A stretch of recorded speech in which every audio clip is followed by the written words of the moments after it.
Hi everybody, welcome back. In the last lecture, I described the system of criminal liability not as a mechanism for the absolute deterrence of crime, but as a mechanism to distinguish inefficient from efficient crimes, and through the imposition of a criminal liability price to discourage only inefficient crimes and effectively to encourage efficient crimes. This isn't the way most people think about the criminal justice system. Most people are more comfortable with the assumption that the law means what it says when it says you shouldn't commit a crime, and that it therefore tries to deter all crimes absolutely. But my suggestion is that the criminal justice system is in fact in business to do something quite different than that, and that it's not tuned, as it were, to eliminate the greatest amount of crime possible, but to control crime at a level that's analogous to the way in which cost imposition is controlled through the exchange system. How can we see all of this? That is, how do we know that this is what the criminal justice system is trying to do? What is it that the criminal justice system in its operation reveals to us that gives us the confidence to say that we think we know what the criminal justice system is trying to do? There are three things, there are more actually, but I'll point only to three aspects or characteristics of the American system of criminal liability that are consistent with the view of criminal liability that I've just expressed. This doesn't demonstrate that the view of criminal liability I've expressed is correct, but it is consistent with these observations. And so that this consistency can give us more confidence in interpreting the operation of the criminal justice system as a mechanism to distinguish efficient from inefficient crimes, and through the imposition of criminal liability to encourage or tolerate efficient crimes and discourage or deter inefficient crimes. The first of the things that we see in the operation of the criminal justice system is illustrated by the indictment, which is up on the screen. This is a copy of the actual indictment in a criminal case against a member of the New York City Council who was indicted in the year 2010 on grounds having to do with the usual things: bribery, selling of influence of office, and so on. The defendant was a politician named Hiram Montserrat, and he was a city council member from Queens in New York, and he was accused of the federal crime of accepting a bribe in connection with his official business. People were hurt by this. After all, as a result of the bribes, Montserrat would have taken action as a politician or a political figure that he might not have taken absent the payment of the bribe, and presumably somebody was hurt by this. This is why it's illegal to commit a bribe or to accept a bribe in this way. But you'll notice that whoever it was that was directly hurt by the crimes that Mr. Montserrat is alleged to have committed in this indictment, the plaintiff in the criminal case is not any direct victim at all. The plaintiff in the criminal case is, as it says on the indictment, the United States of America, or more precisely, the people of the United States of America.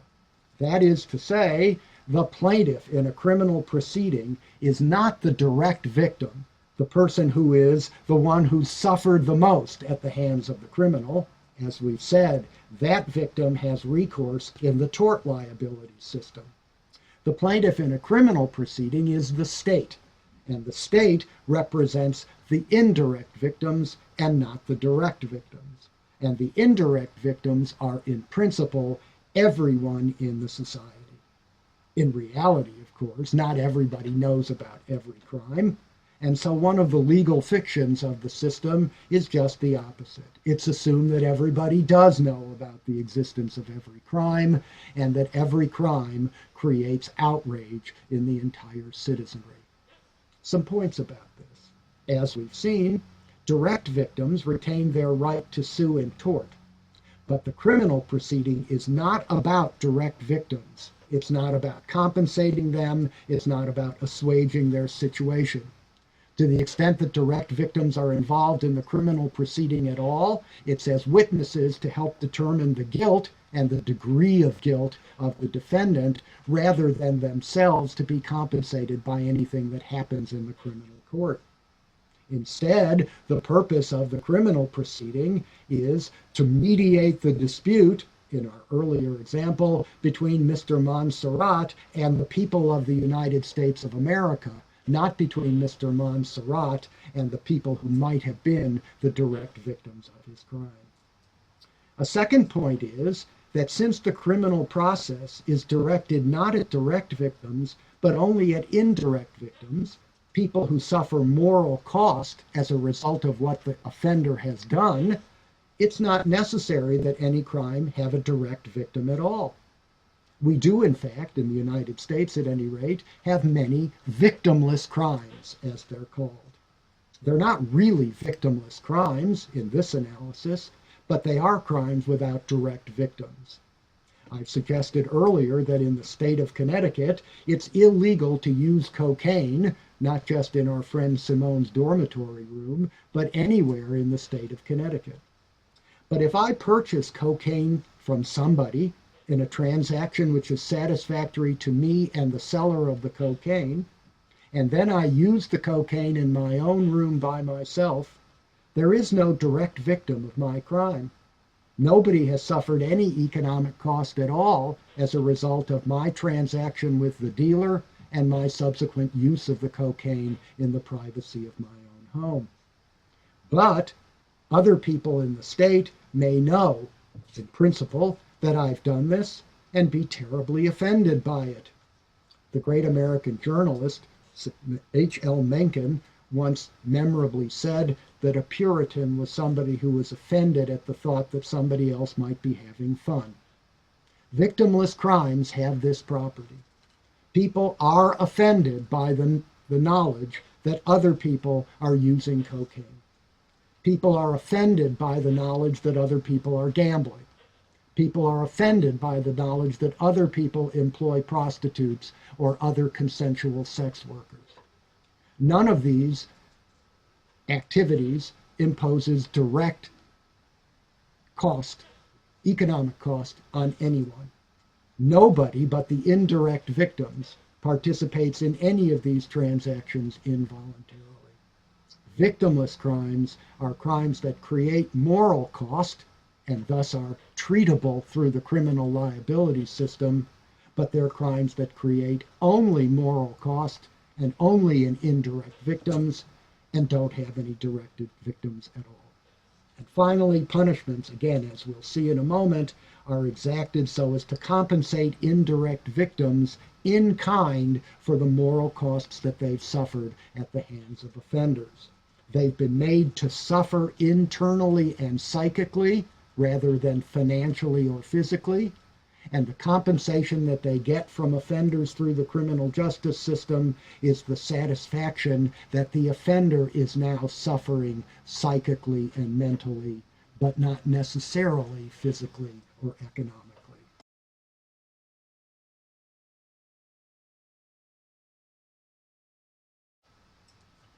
A second way that we can see the operation of the criminal justice system as a system of efficient price exaction is suggested by a particular norm of criminal justice, which has characterized most people's attitudes about criminal justice from the beginning.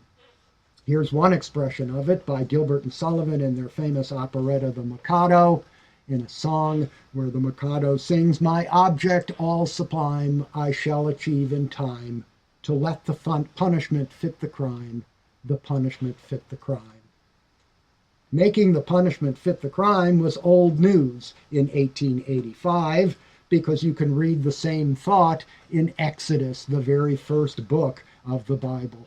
In Exodus chapter 21, verses 23 through 25, it says, "And if any mischief follow, then thou shalt give life for life, eye for eye, tooth for tooth, hand for hand, foot for foot, burning for burning, wound for wound, stripe for stripe."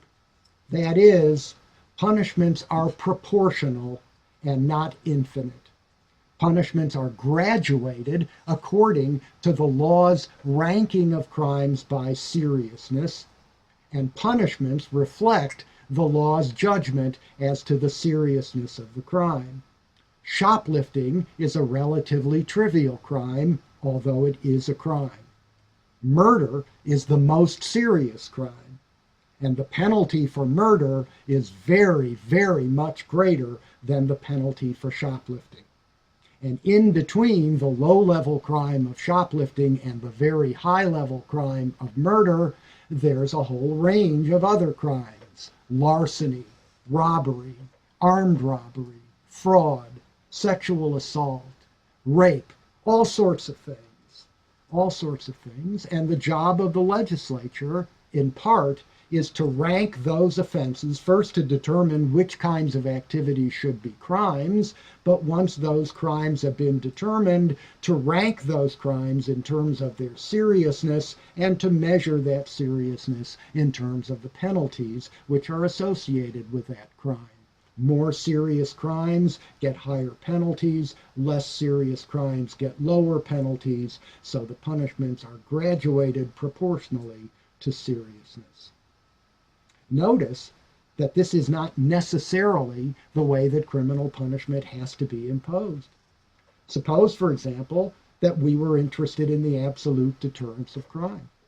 Indeed, most people would think that what the criminal law is actually in business to do is to deter as much crime as possible, indeed to deter crime absolutely in the ideal case.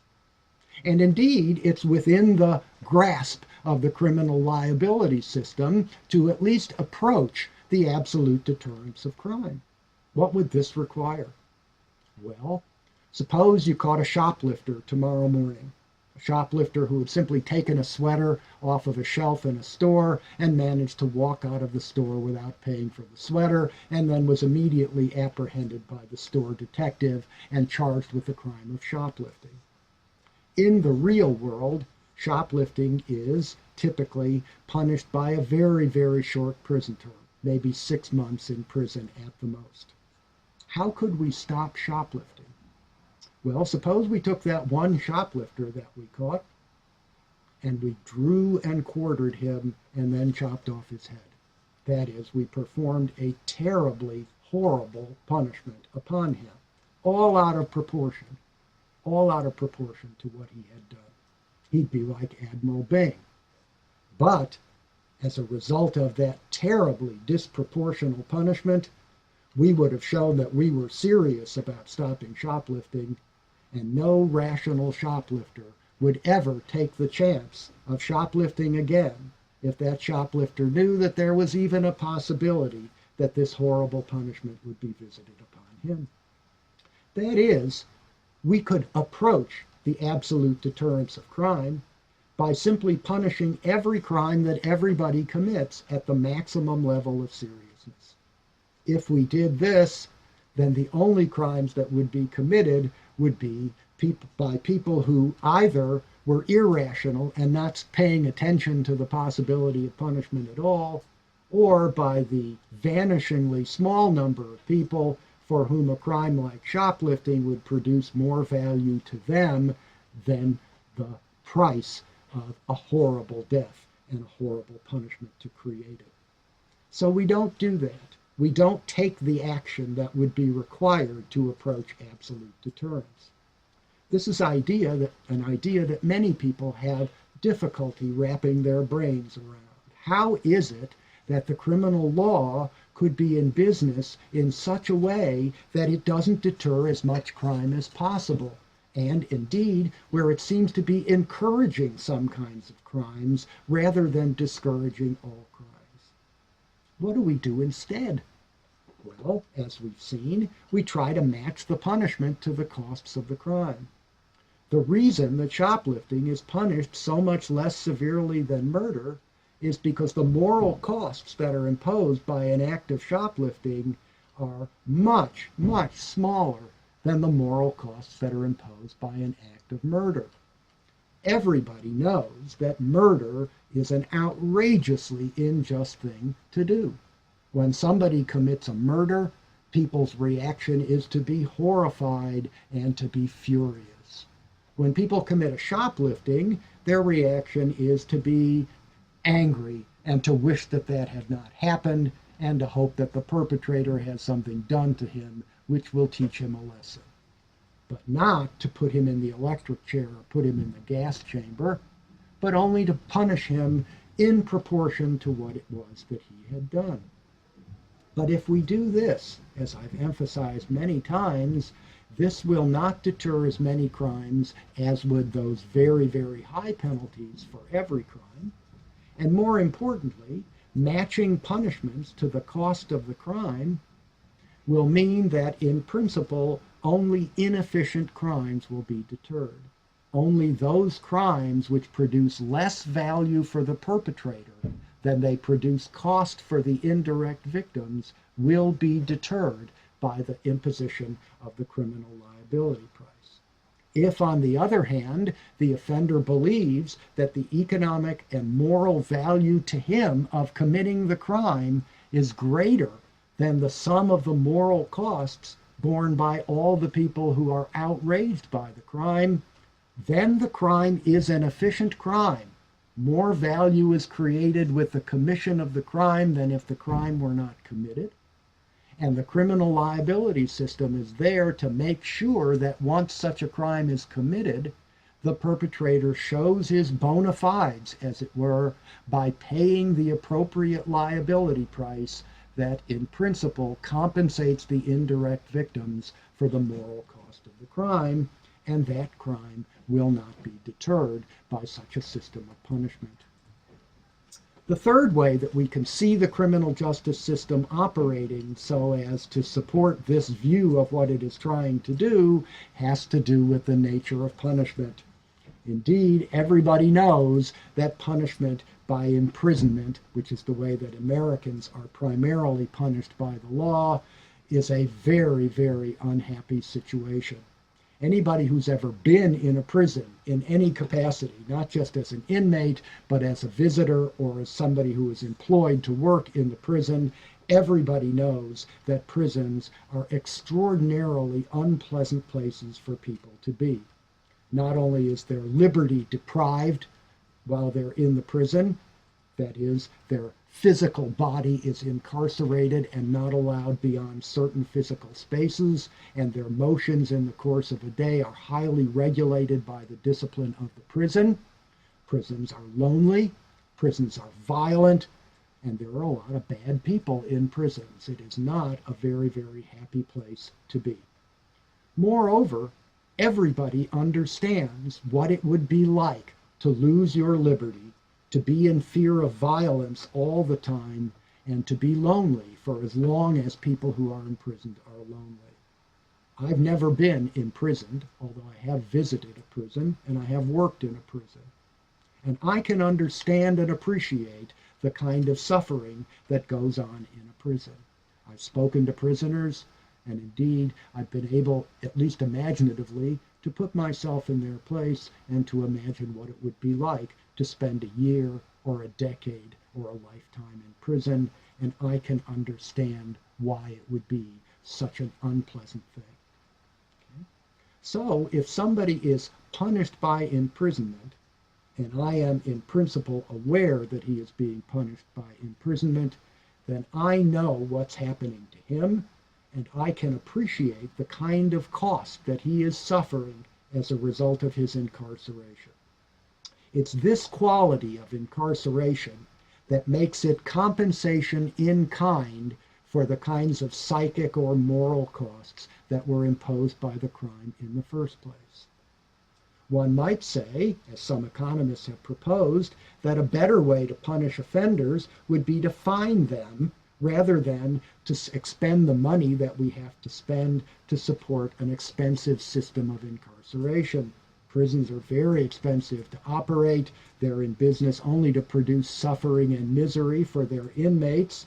And so these economists ask, why can't we save all of that money and inflict the same kind of suffering on offenders simply by charging them money, the same way that the tort liability system does? And the answer to that is that different people experience different costs from the deprivation of a given sum of money. If I'm very wealthy and I'm fined $10,000, it won't hurt me as much as if I'm poor and am fined $10,000.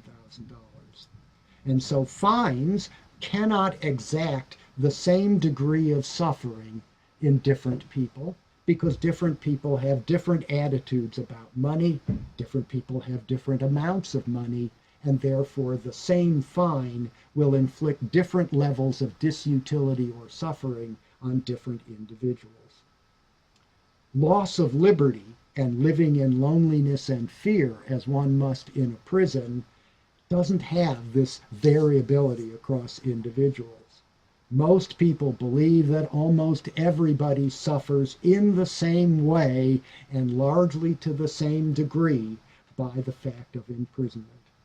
As a result, a 5-year sentence can be expected to impose more or less the same quantity of unpleasant disutility on person A as it does on person B, and that makes imprisonment, or the length of a sentence, a useful currency to measure the seriousness of a crime and to use to compensate the bearers of moral cost, who observe offenders suffering in compensation for the costs that those indirect victims themselves have suffered as a result of the offender's act.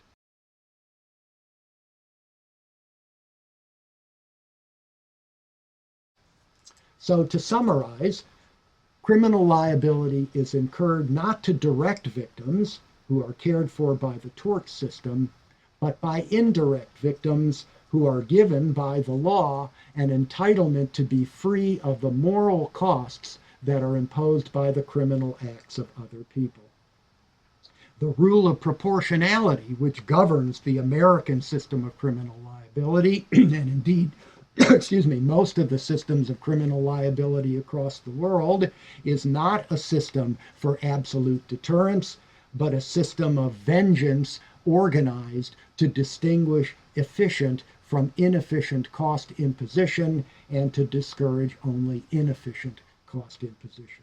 Again, this will not achieve the absolute deterrence of cost imposition or the absolute deterrence of crime, but only, ideally, the deterrence of inefficient crimes through marginal cost pricing, the attempt to equate the criminal liability price in terms of a prison sentence with the degree of moral cost suffered by the society at large at the hands of the offender.